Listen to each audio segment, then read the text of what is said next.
बिस्मिल्लाहिर्रहमानिर्रहीम। अस्सलामु अलैकुम वरहमतुल्लाहि वबरकातुहू to all of you. I hope that you all are fine. Dear students, today we are going to start the grammar portion, the first lecture of grammar portion. So dear students, did you notice that when we speak or write, we use words? Means to say कि अगर जिस वक्त हम बोलते हैं या कुछ लिखते हैं तो हम लोग क्या करते हैं, अल्फाज का इस्तेमाल करते हैं। ABC या अल्फ़ाबेट्स हैं, इनको जिस वक्त हमने जोड़ा, इकट्ठा किया तो हमारे पास वर्ड्स बन गए, ठीक है। लिहाजा जब हम बोलते हैं, मैं अभी आपसे बात कर रहा हूँ तो मैं वर्ड्स को आपस में जोड़ रहा हूँ, ठीक है, इनको इकट्ठा कर रहा हूँ। सो व्हेन वी स्पीक और write we use words, we use these words in groups. हम क्या करते हैं, इन अल्फाज को, इन वर्ड्स को ग्रुप्स की शक्ल में।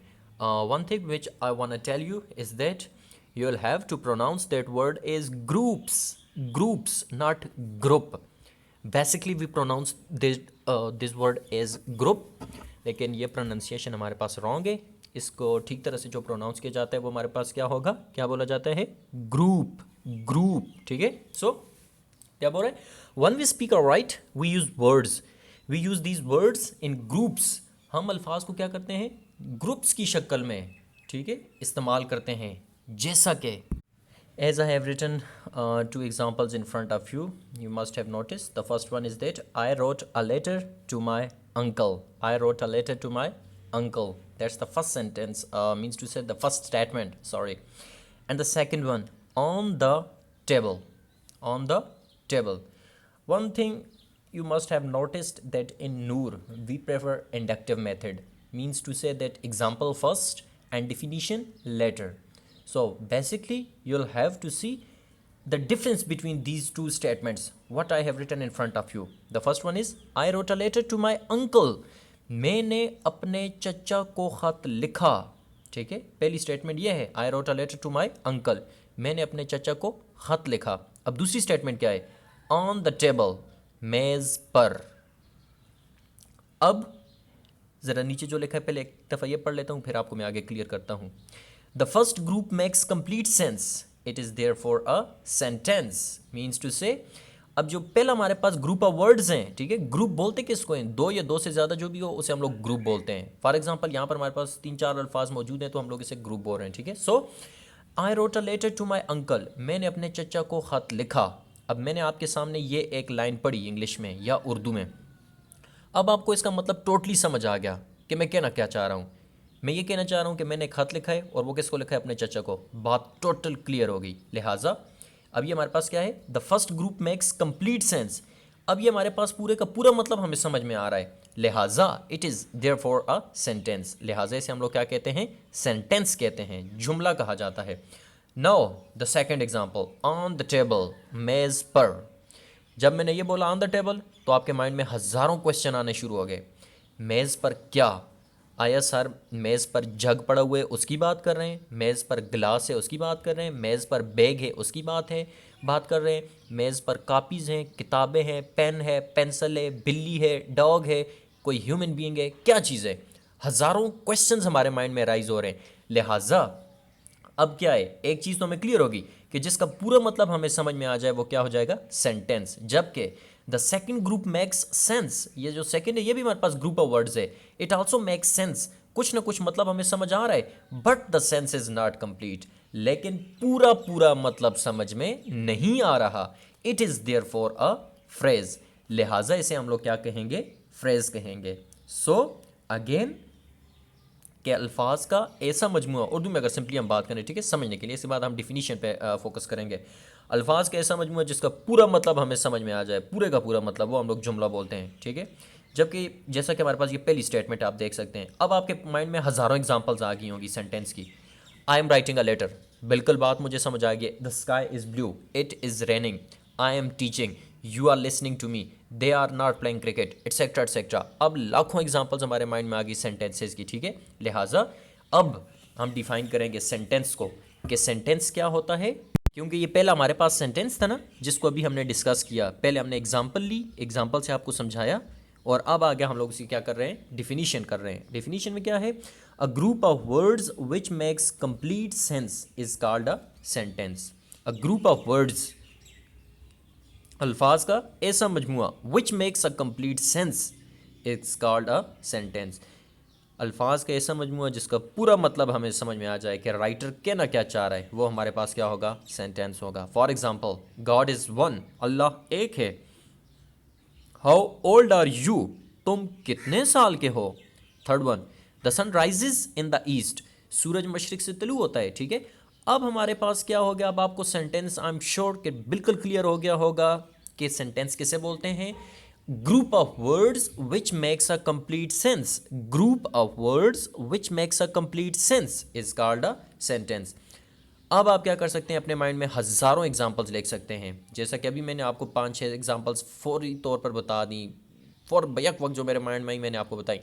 अब आप लोग को ये ऐसा सेंटेंसेस बोलेंगे जो कि हमारे पास क्या होंगे, ग्रुप ऑफ वर्ड्स ऐसा बोलेंगे जिसका पूरा पूरा मतलब नेक्स्ट बंदे को समझ आ जाए, वो हमारे पास क्या होगा, सेंटेंस होगा। ठीक है, अब आप वीडियो यहाँ पे पास करेंगे और अपने पेरेंट्स में से किसी को भी 6 से 7 सेंटेंसेस क्या करेंगे, बताएंगे। ठीक है, एग्जाम्पल के तौर पर, जैसा कि अभी मैंने आपको 2-3 और एग्जाम्पल दे दी कि it is raining, we are not playing cricket, you are not listening to me, I am not watching TV, Babar Azam is not a good player, etcetera etcetera. ठीक है, इनफाइनाइट एग्जाम्पल्स हैं।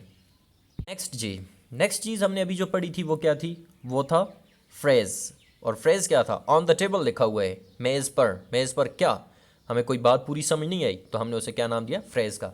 लिहाजा अब फ्रेज़ को डिफाइन करते हुए हम लोग क्या बोलते हैं, अ group of words which makes sense. अल्फाज के ऐसा मजमुआ जो कि कोई ना कोई सेंस बना रहा हो, बट नॉट कंप्लीट सेंस, लेकिन पूरे का पूरा मतलब हमें उसका समझ ना आ रहा हो, यानी कि समझ थोड़ा बहुत मतलब आए लेकिन पूरी बात मुकम्मल तौर पे हमें समझ ना आए, उसे हम लोग क्या बोलते हैं, phrase. So a group of words which make sense but not complete sense is called a phrase.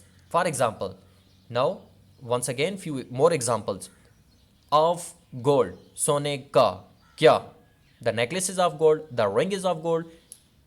बहुत से हमें नहीं क्लियर हो रहा कि आप गोल्ड से क्या मुराद है। इसी तरह ऑन द वॉल, मेज सॉरी दीवार पर, अब दीवार पर क्या, दीवार पर कोई आया हैमर है, कोई कपड़े हैं, या कोई तस्वीर वगैरह लटकी हुई है, अब हमें नहीं क्लियर। ठीक है, पूरा मतलब हमें समझ में नहीं आ रहा है। इसी तरह एट सनसेट, ठीक है, गरूब आफ्ताब। गरूब आफ्ताब में क्या, सैर के लिए जाते हैं, ठंडी हवा खाने के लिए जाते हैं, वर्जिश करने जाते हैं, या क्या, हमें मतलब टोटली बात क्लियर नहीं हो रही। इस वजह से ये हमारे पास क्या है, फ्रेज हैं। अब आप लोग इन्हें जिस वक्त डिफाइन करेंगे तो सेंटेंस की डिफिनीशन क्या हो जाएगी, ऑलमोस्ट दोनों सेम ही है लेकिन थोड़ा सा डिफरेंस है। सेंटेंस का बोलेंगे a group of words which makes complete sense, बस a group of words which makes complete sense is called sentence. उसके बाद लाखों एग्जांपल्स दे दी, हज़ारों एग्जांपल्स आपके माइंड में आ गई। फ्रेज के लिए अ group of words which makes sense but not a complete sense, which makes sense but not a complete sense is called a phrase, उसे हम लोग क्या बोलते हैं, फ्रेज बोलते हैं। और एग्जांपल्स आपके सामने कुछ मेंशन की हुई हैं। आई होप सो कि अब आपको फ्रेज भी क्लियर हो गया होगा कि सेंटेंस और फ्रेज में हमारे पास बेसिक डिफरेंस क्या है। ठीक है, होते दोनों हमारे पास ग्रुप ऑफ वर्ड्स हैं। ठीक है, सेंटेंस भी ग्रुप ऑफ वर्ड्स है, फ्रेज भी ग्रुप ऑफ वर्ड्स है, but the basic difference is sense. एक हमें मुकम्मल पूरा मतलब देता है, हमें पूरी बात समझ आ जाती है, जबकि दूसरा जो होता है उसमें हमें पूरी बात समझ नहीं आती है। ठीक है, ये था हमारे पास सेंटेंस और फ्रेज। आई होप सो अब आपको सेंटेंस और फ्रेज में कोई कन्फ्यूजन नहीं होगी। अब हम आगे बढ़ते हैं, kinds of sentences. The second topic today we will discuss is kinds of sentences. Sentences जो अभी हमने पढ़े, जुमले, इनकी इकसाम। Sentences are of 5 kinds, so basically we have 5 kinds of sentences. हमारे पास 5 किस्म के जुमले होते हैं। And what are their names, the first one, assertive sentences. Assertive sentences, you will pronounce that word as assertive, Z. Assertive sentences. Second one, interrogative sentences or interrogative sentences. Few students pronounce that word as interrogative and few students pronounce that word as interrogative.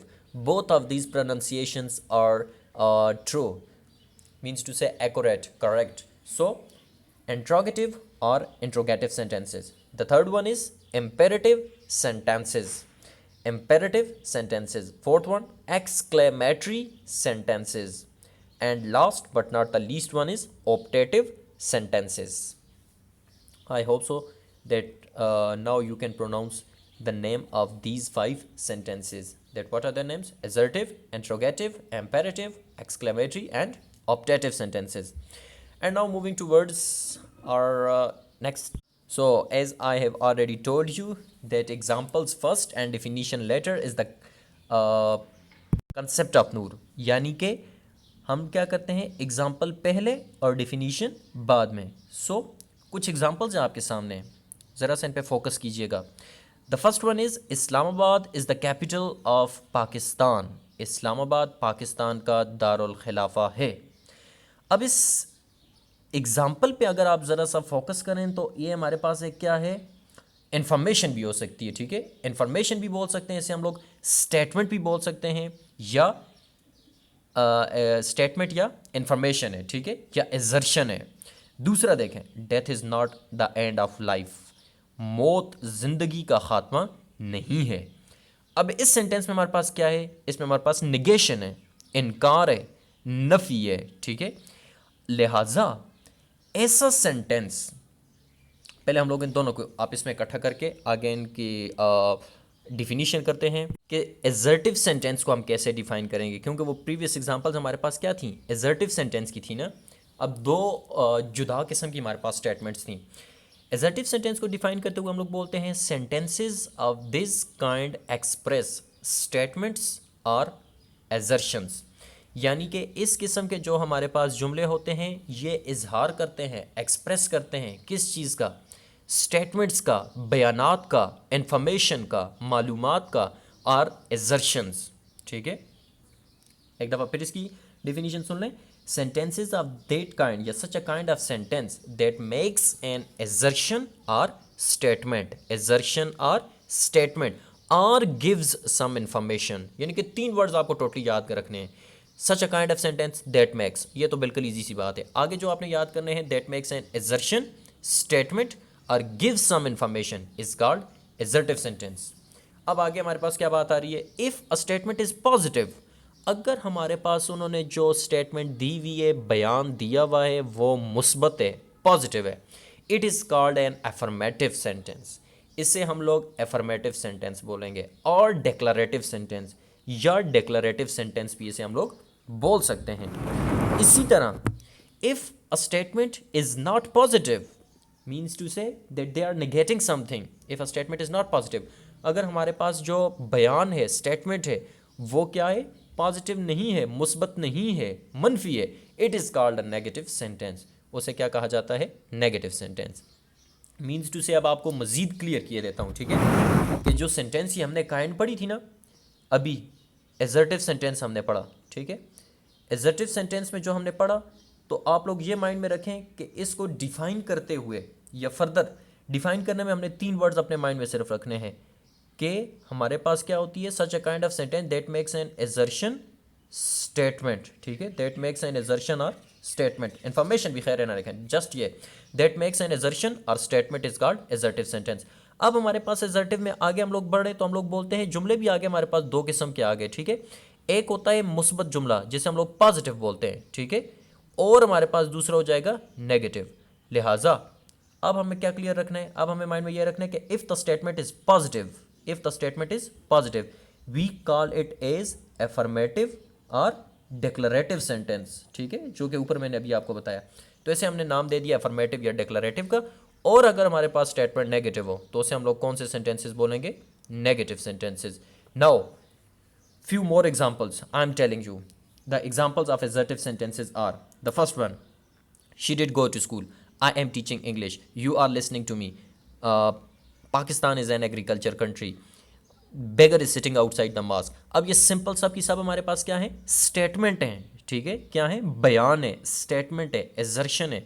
लिहाजा ये क्या आ गए, affirmative आ गए, declarative आ गए.